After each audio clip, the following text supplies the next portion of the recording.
सुघर मुद्रिका थे जनक भूप लाए।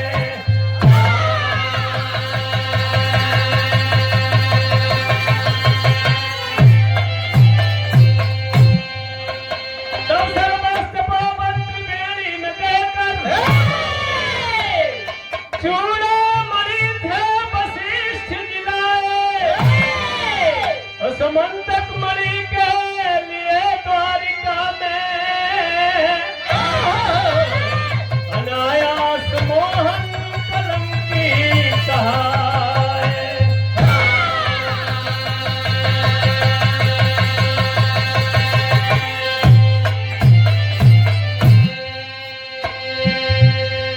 बड़ी ऊंची बात, पढ़ेंगे लिखेंगे आप आईएएस हो सकते हैं, समाज सेवा करेंगे, कुछ लोग वोट दे देंगे, आप नेता हो सकते हैं संजय बाबू। लेकिन कलम जो साहित्य के सागर में गोता लगा करके मोतियों को निकाल करके उसको पिरो करके और साहित्य का रूप जो दिया जाता है, ये गॉड गिफ्टेड है, ये भगवान का देन है। ये पढ़ना लिखना से ना हो। बड़ी ऊंची बात कभी लिखेंगे, समुद्र मंथन से निकला रतन 14 हो। समुद्र का मंथन हुआ, 14 गो रतन निकला, हमें दरुयो निकला वो रतन बलहट्टी से थे विश्वकर्मा बनाए। शिव की तपस्या तहे दिल से करके सुघर मुद्रिका थे जनक भूप लाए। सर्वस तपोबल त्रिवेणी में देकर चूड़ा मणि थे वशिष्ठ जिलाए। और समंतक मणि के लिए द्वारिका में अनायास मोहन कलंकी कहाए।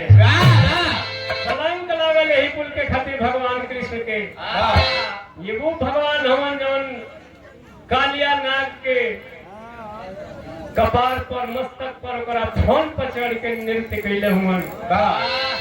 सगरी सामर्थ्य रहला के बाद भी 99 बार शिशुपाल को माफ करने की हैसियत इस भगवान के पास थी। एक लाइन यह गजल लगल मास्टर,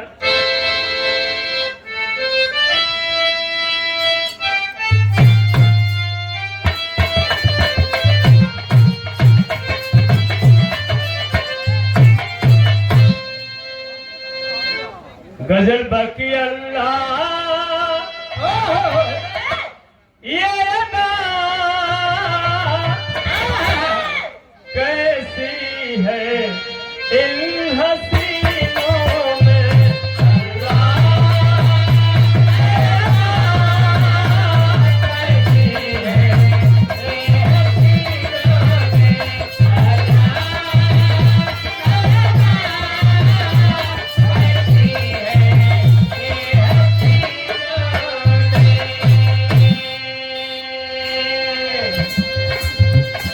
रूठे पन में न माने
महाभारत की लड़ाई खत्म करके गोकुल मथुरा छोड़ के और गुजरात के द्वारका में जाके पानी के बीचों बीच समुद्र में अपनी राजधानी बना लिए। भगवान कृष्ण के राजधानी हो गई द्वारिका, जो आजकल गुजरात में पड़ेला पानी के अंदर, समुद्र के अंदर। भगवान कृष्ण अपनी राजधानी बना लिए, अपनी प्रजा के साथ, अपने लोगों के साथ रहने लगे। भगवान कृष्ण का बोलबाला था चारों तरफ धरती पर।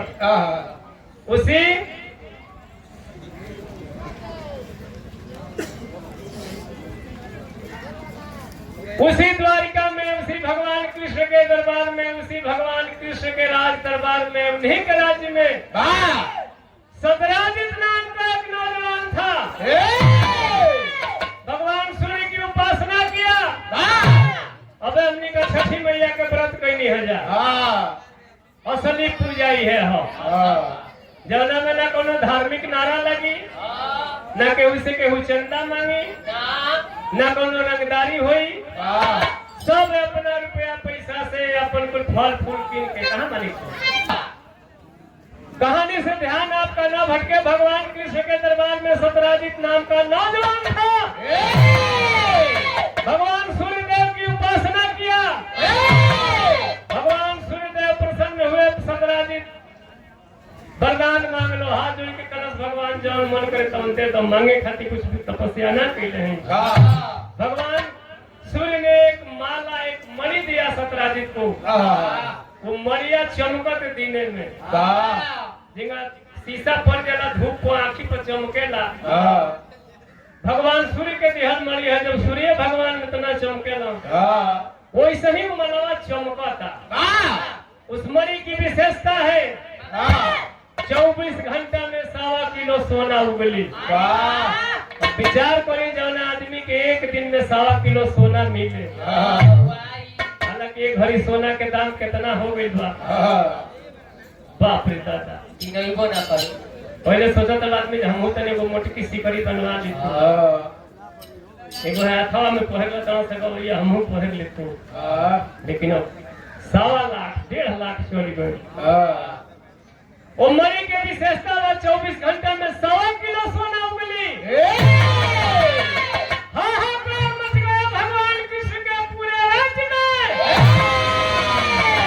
सतराजित नाम का नौजवान, जिसके गले में एक मणि है, एक माला है, जब 1.25 किलो सोना रोजे उगलते, वो राज्य के सबसे बड़ धनवान आदमी हो गए। भगवान कृष्ण एक दिन बोलौलन, कहलन सतराजित बहुत प्रसन्न है तुम पर। तुमने भगवान सूर्य की उपासना करके एक ऐसी मणि प्राप्त किया है, जिस मणि को यदि राज्य के खजाने में रख दिया जाए तो रोज 1.25 किलो सोना राज्य के खजाने में जमा होगा। सतराजित खड़ा हुए, हाथ जोड़ के कलश भगवान माफ करियो, इतना हुई। ये अपना तपस्या से, अपना तप से, अपना जप से के हम पौने ही भगवान सूर्य के दिहल ई मणि है। जान चल जाई लेकिन ई मणि ना दे। भगवान की सिकल कोनो बात ना, तुम्हारी इच्छा, तुम्हारी मणि है, तुम इसको लिए रहो। लेकिन एक बात जरूर ध्यान रखना कि बहुत अजसी चीज बा।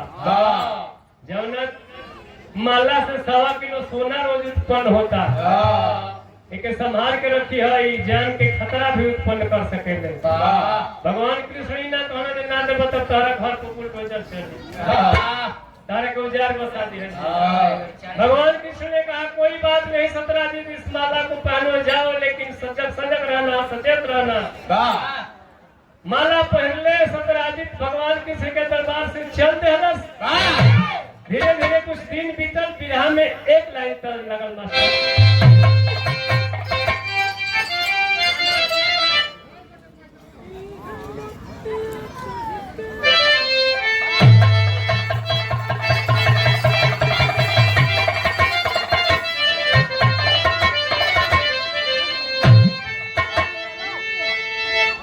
बिरहा में हमने का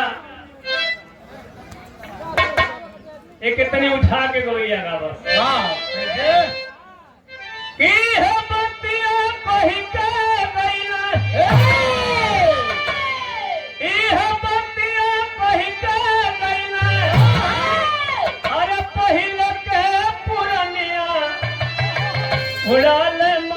बबुनी अरे जबल बाजवरिया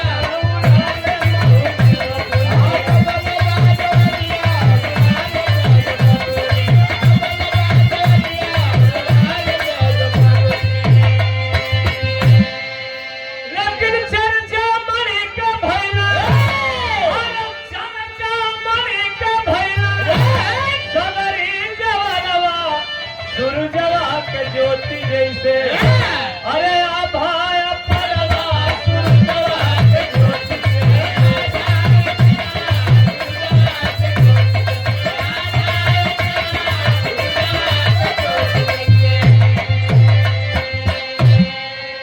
रहने प्रसेन सतराजित के बिरहनवा एक दिन मणि को धारा कोई के जाना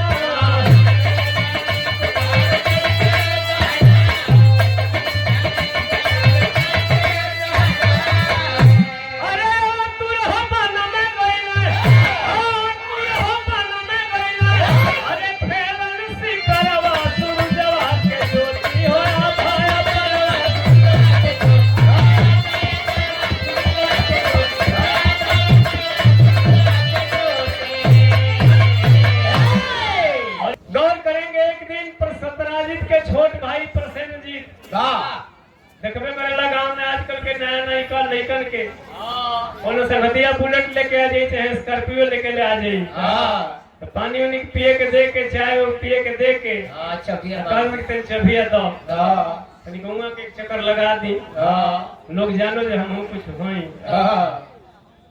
सतराजित का छोटा भाई प्रसेनजीत मलवा पहर के एक दिन भाव बनावे खातिर गांव में जनावे खातिर चरण भाई गांव में घूमे लागल गांव में घूमत घूमत यही देखे अखिए न ठहरे रे का पहर ले बड़ा यह न मलवा मन सरहंग आदमी प्रसेनजीत उहे मलवे पहर ले कलश के चला शिकार खेले चल देलस वन में शिकार खेले कुछ दूरे गइल बा वन में भी कुछ दूर गई बा जंगली जानवर जंगल का राजा शेर की नजर पड़ी सरवा चमकत का आज बहुत आदमी देखले बनी आदमी के घरों में कौन सिंह जो चमकता माला पहन करके सतराजित का छोटा भाई प्रसेनजीत गया है वन में शिकार खेलने के लिए बाघ हमला कर दिया बाघ हमला के जस्ट भइल का यही बनवा में बाघ है ककई के प्रहार हो अरे मरिया के छीन लिहन बना मझार हो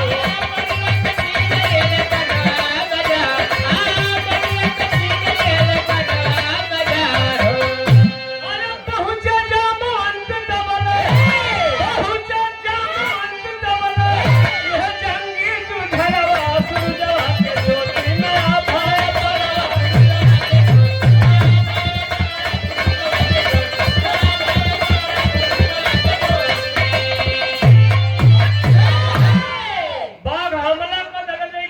चमकता मरला सही मलपटिए पर से फाड़ के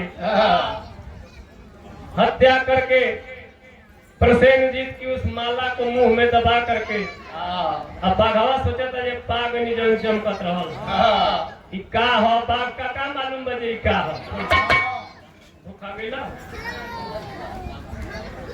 बाघ मुंह में दबाने जाता तब तक रिछराज बानर की नजर पड़ी जामवंत की नजर पड़ी रिछराज की सोच गए भाई जंगल के राजा शेर है मुहवा में दबौले कौन सी भागत जाता शेर के ऊपर हमला कर दिया रिछ ने जामवंत ने हमला कर दिया और शेर को मार करके शेर की हत्या करके मणि को मुंह में ले करके और चल दिया अपनी गुफा के तरफ इन्हें जब 2-3 दिन ले प्रसेनजीत ना लौटल तब सतराजित के चिंता सतावे लागल माला पहन के भैया गौए जंगल में शिकार खेले बहुत लोगन के नजर लागल बा भगवान कृष्ण के भी नजर है माला पर बा मने मने धुआए लगल जे बहुत छलिया हम इहे कोनो बुझाते जे कलाम कह देहले 3 दिन तक नहीं लौटा जब प्रसेनजीत भगवान कृष्ण के पास खबर गई सतराजित के बोलौलन कहलन तोर भाई है तो हमरो भाई है। हम राजा हैं इस राज्य दरबार के, इस राज्य के। चल तोरा भाई के खोजे चल जाई, अपनी सेना लेकर के गिने चुने लोगों को लेकर के, सतराजित को लेकर के भगवान कृष्ण जंगल में पहुंचलन खोजे खाती की प्रसेनजीत कहाँ बा। का भाई मास्टर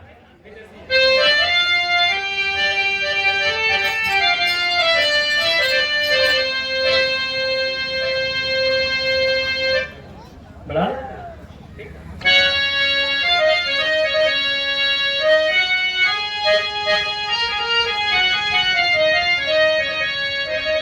कि बघवा के मारी मारी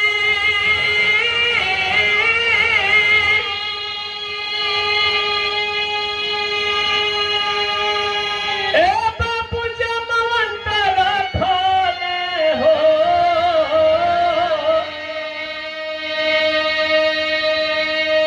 जेकर गुफा में काफी भइल जोरा,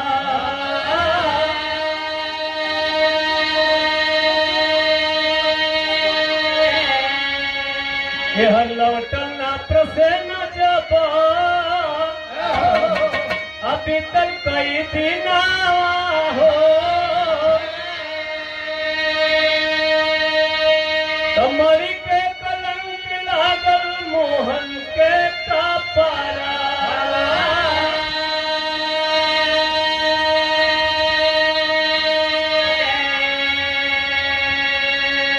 मुहा चाहे कौड़ा बैठ के आपस में लोग बतियावे लगल। सतराजित के भैया प्रसेनजीत 3 दिन से मिलत नहीं थे। मलावा पहर के गई बा, भगवान कृष्ण बुझाते जे कोनो कलाम को दे। भगवान कृष्ण के पास खबर गई, कुछ जानते नहीं कि कलंक हमरे पर लागत। आप सतराजित के बोललन कहलन चल खोजे चल जी। वन में चल दहलन, कुछ गिने चुने लोगन के लेके, सतराजित के लेके भगवान कृष्ण पहुंचलन जंगल में। तो बिरहा में टेरी लिखल गई,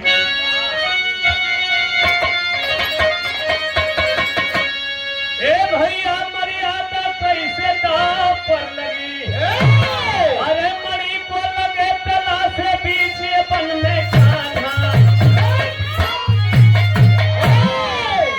खोजे चल दहलन पूछे दूर गई हम, तब तक वो आदमी चेता अवस्था में गिरल बा। एक बार पटिए पर कोनो जानवर मरले बा, चीर फाड़ के खून से लथपथ शरीर पड़ल दे गिरल बा। भगवान कृष्ण कहलन सतराजित पहचानो कपड़े से वो कौन है। सतराजित मुंह फेर लेलस, कहलस भगवान बस ये कपड़ा तो हमारा छोट भाई प्रसेनजीत के। कहलन दिल छोटा मत करो, कौन मारा है इसका पता लगाना है। अरे मारा मिला जब प्रसेन मन में,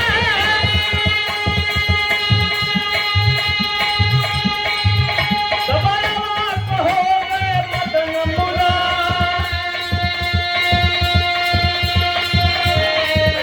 अरे पता लगा के पहुंच गए हैं,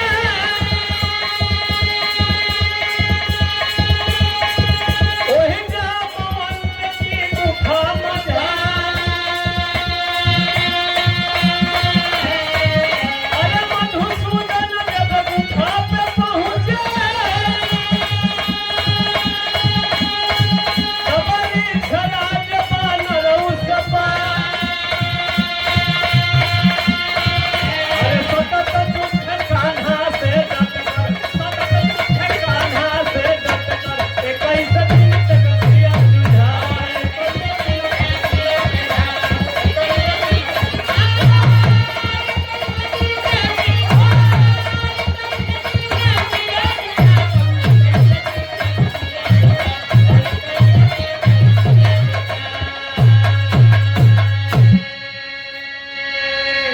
हमारा भाई प्रसेनजीत है भगवान। सतराजित छीन गई, भगवान कृष्ण कहलन पता लगाओ कौन इसकी हत्या किया है। सर फाट गई बा, मलपट फाट गई बे, खून से एकदम छितिर बितिर बा, मर गई बा। लाश पड़ी है। भगवान कृष्ण ने कहा इसके ऊपर जंगली जानवर, जंगल का राजा शेर हमला किया है। गोड़ के चिन्ह देखत चला कहाँ गई बा लेके, इसे की मणि नहीं खे हो जा। वो मलवा जौन चमकत है ये दिखे।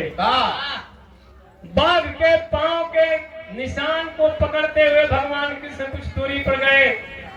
कुछ दूरी पर गईलन तो चंबा बा शेरों के कोनो मार देना।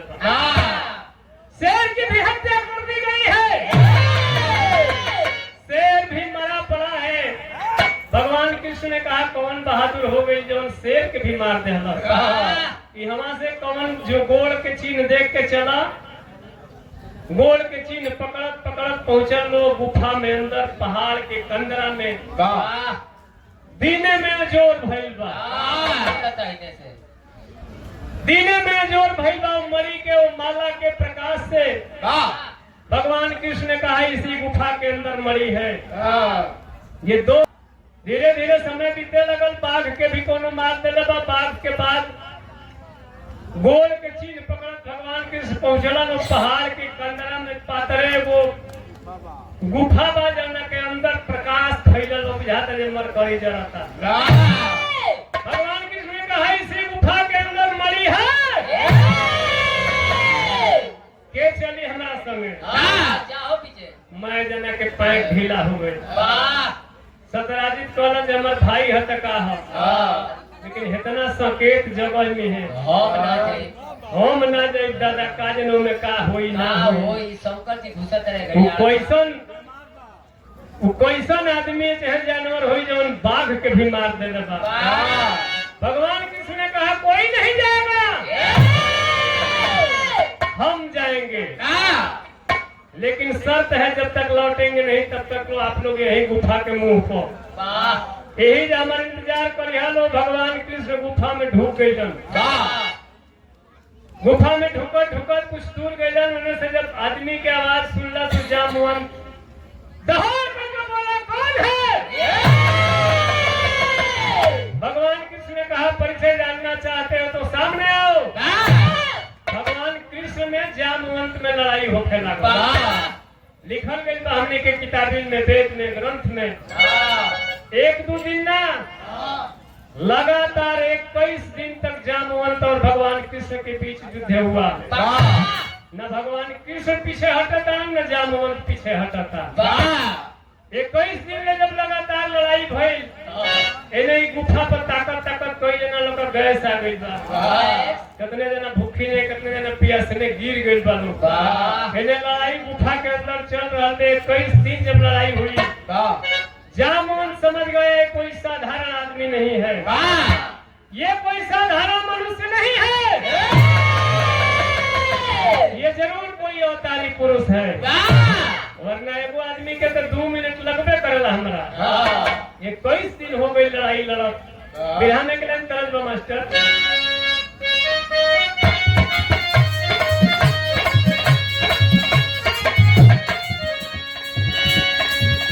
अरे काली नहीं बढ़ाना।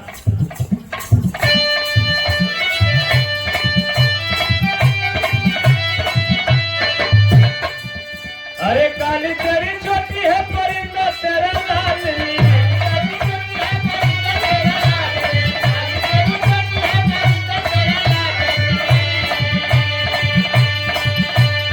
रूप की हो रानी तुम परिंदे को संभाल।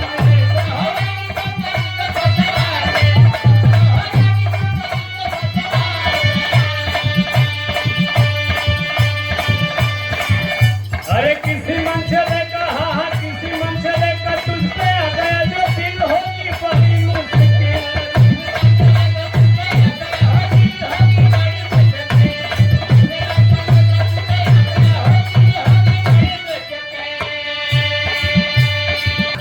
लड़त लड़त भगवान कृष्ण और जामवंत के 21 दिन बीत गई। जामवंत बोल पर गिर गई। कलश भगवान पहचाने में बहुत देर हो गई। अरे जाने जामवंत जवान कहना श्री राम हो।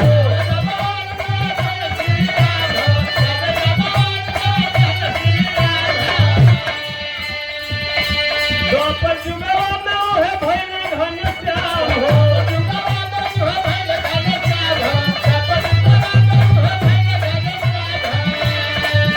तो पाँव पड़ के कहे ठाकर जोड़वा हमार हो उधार परिदा।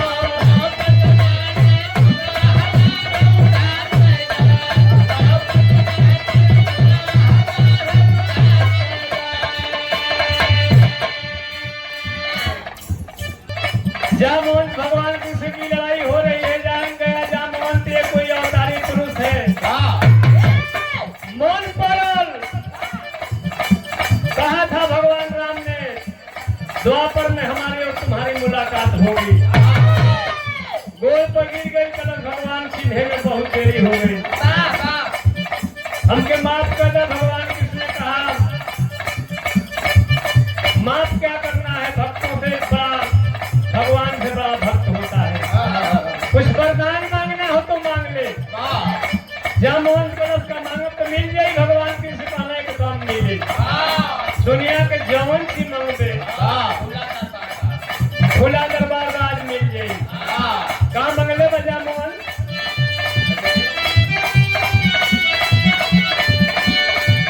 अरे हरि के तरफ से धा के दिलवाला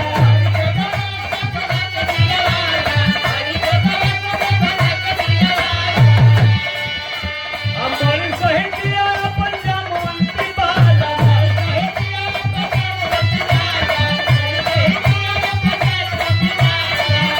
अरे मरी सतरा जी के पतों पे उस पार हो उधार कइला।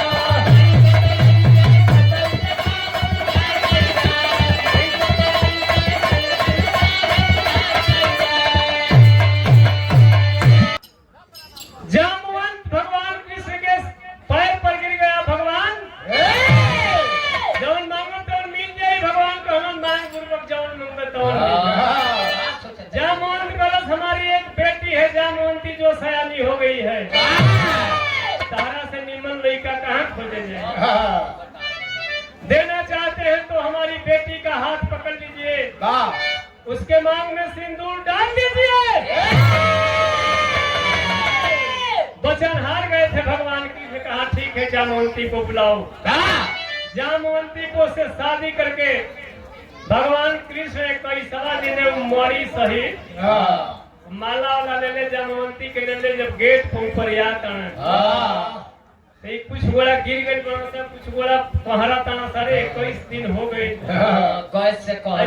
संगवा एगो मेहरारू पैसा लेके भगवान कृष्ण ने कहा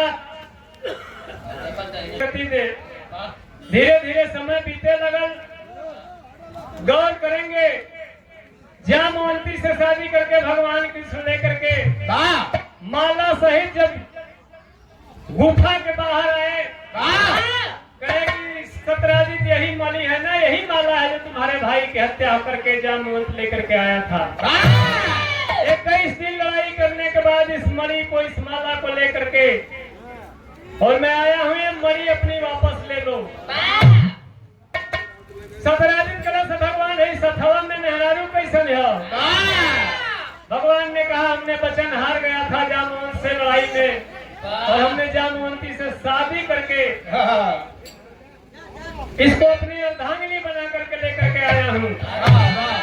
ये अपन माला ले ला भैया तो हम तू घर छोड़ा तू कलंक लगौला रहा हमारा के समान मिल गई। सतराजित रोने लगल कलश सरकार जब जामवंती से शादी करके जामवंत के मर्यादा रख सकेला तो ई माला तू ले लो, मणि ले लो और हमारी भी एक इच्छा पूरी कर दीजिए। हमारी भी एक बेटी है जाने का नाम सत्यभामा बा।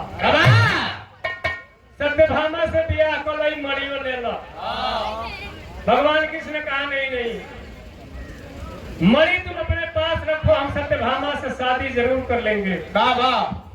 सत्यभामा से भी भगवान कृष्ण ब्याह कोई नाम सत्यभामा के वही गंगा में चाहे वाला एगो रहे। चाहे वाला एक तरफा प्रेम करत रहा सत्यभामा के ना जाने लेकिन मने मने ओकरे को मुवत रहे। जब ओकरा पता चलल कि सत्यभामा के ब्याह भगवान कृष्ण से हो गई तो कहला जेकरा बाबूजी के गर्दनी काट भाई का मास्टर पॉपट लिख।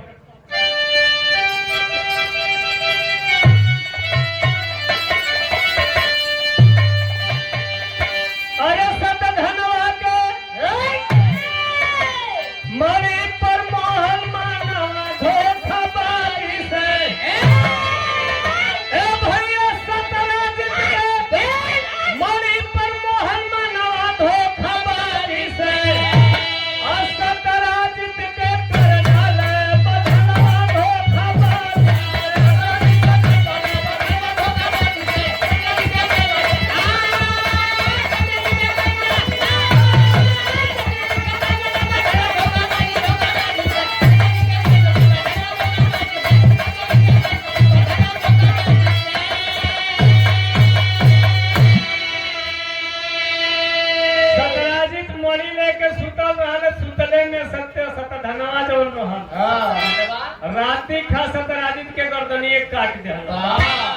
गर्दनिया काट के बिहारी चाचा सोचला जे मालावा लेके हम भाग चली मणिये लेके भाग चला रोज 1.25 किलो सोना दी लेके लागल भागे लेकिन वो तो दिनों में चमकते इन्हें जब सतराजित के मौत के खबर सत्यभामा पौला जब भगवान कृष्ण के अर्धांगिनी पे मेहरारू पे जना के हाले बियाह क के लेके आई बान रोत धोत भगवान कृष्ण के गोल पर जाके गिर सरकार हमरे पिताजी के हत्या सत्यधनवा कर देने बा भगवान कृष्ण ने कहा इस धरती पर कहीं भी होगा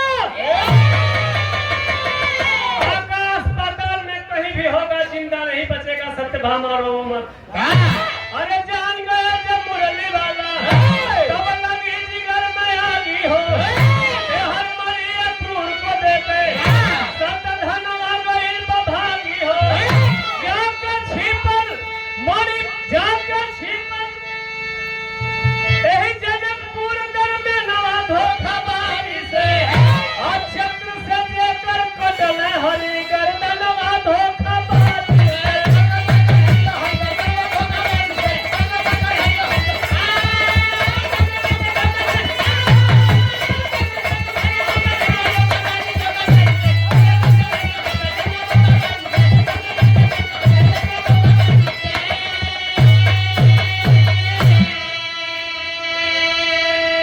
हत्या कर के मणि लेके भागे लगे लेकिन सोचला से भागब त कहां ले भागब ऐसन सामान बजे जेने जातनी ओने जोरे कइले रहता अक्रूर जी के मणि दे के कहल जिंदाबाद जे वापस आई सती ह ना बाचब ना एक तो जौन बुझाई तौन करी ह अक्रूर जी के मणि दे के लागल भागे द्वारिका से भागत भागत भागत भागत हिंगा नगरा पड़े हिंगा डिहा पड़े जनवान बनकटा पड़े बहादुरा पड़े कसमापुर पड़े बालूपुर होते हुए नदी पार करके बिहार पार करके जनकपुर चल गई भगवान कृष्ण द्वारिका से पीछे पीछे लखदला हम रुक जो नहीं रुका आखिरकार भगवान कृष्ण ने चक्र सुदर्शन चला दिया गर्दन अलग सर अलग धड़ अलग मर गया सत्यधनवा लेकिन ओकरो लगे मरी बाना भगवान सोचना सलाह मरिए खातिर मय होता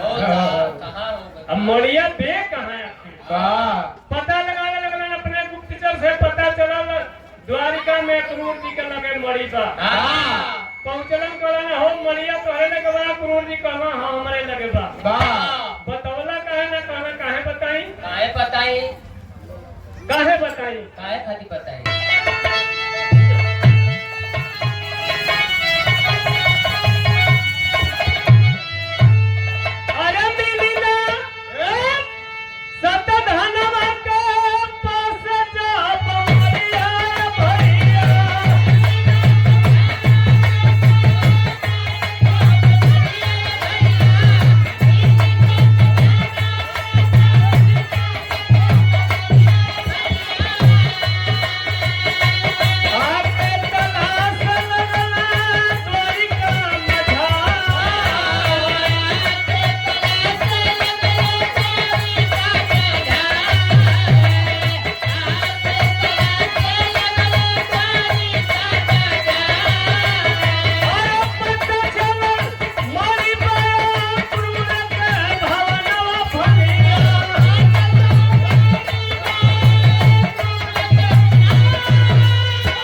आने के बाद देश में जितने राजा हुए,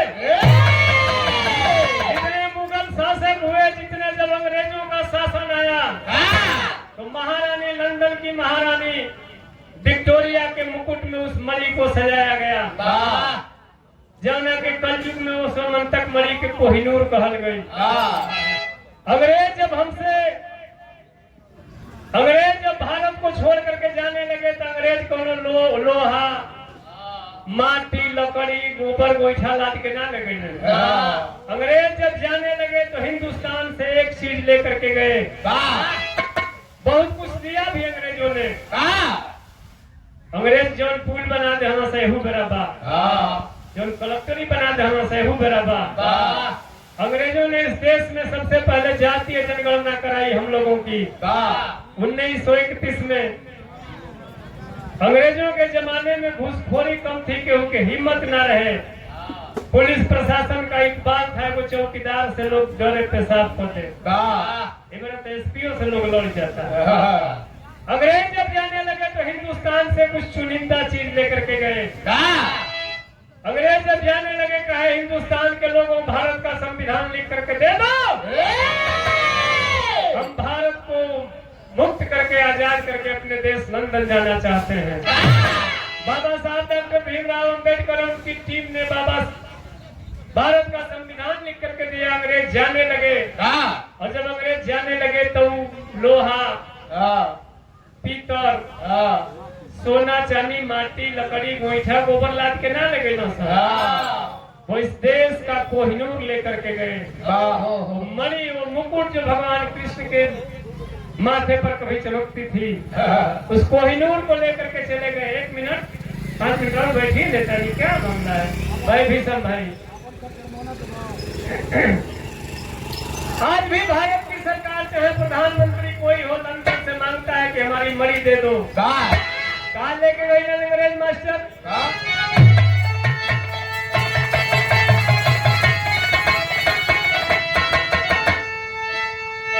अरे कोटली जो कर कारण भैया ने को मुड़िया,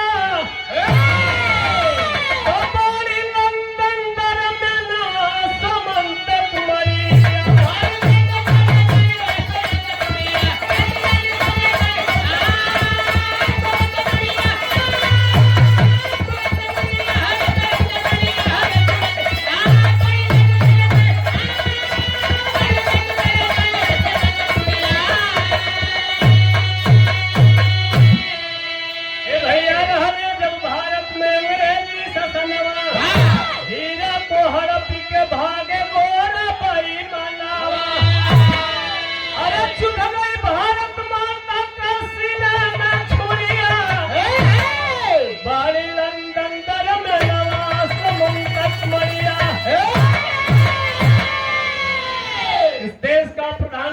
चाहे जो कोई हो, आज भी लंदन की सरकार से मांगता है कि हमारा कोहिनूर दे दो, और लंदन की सरकार रटा रटाया जवाब देती है कोहिनूर हमारे लंदन के म्यूजियम में रखा गया है, एक दे दे तो हम भीख मांगा हो। लंदन नहीं देता है। वही सोमंतक मणि जो भगवान कृष्ण के मुकुट पर सजाई गई थी, उसके बाद के राजाओं ने उस कोहिनूर को अपने मस्तक पे सजाया। हुमायूं अकबर से लेकर के महारानी विक्टोरिया के मुकुट पर जो कोहिनूर सजाया गया, अंग्रेज जाने लगे तो उस कोहिनूर को लेकर के चले गए। उस सोमंतक मणि है आखिर भाई का लंदन वाली रानी के मुकुट में सजाई, पढ़ो इतिहास का निचोड़ करना।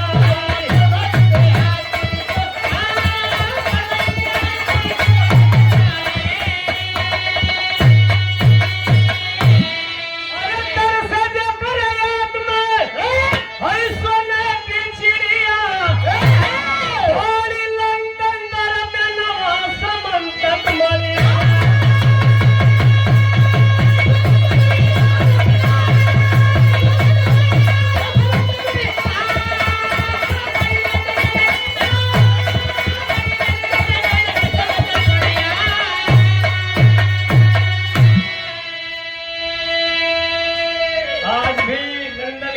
म्यूजियम में वो समंतक मणि रखी गई है। कहानी का अंत हुआ, ये भगवान कृष्ण की महिमा, भगवान काशीदास की महिमा गावन जाई तो कोई दिन कोई रात लग जाई।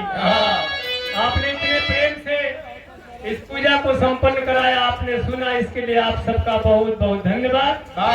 ये हम लोगों के घर का कार्यक्रम है, ये परिवार का कार्यक्रम है।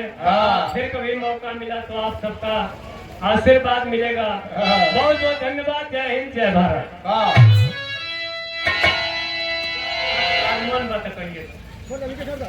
जय जखाड़ गुरु जद्दू रघुनाथ, धन्य प्रभु की मां।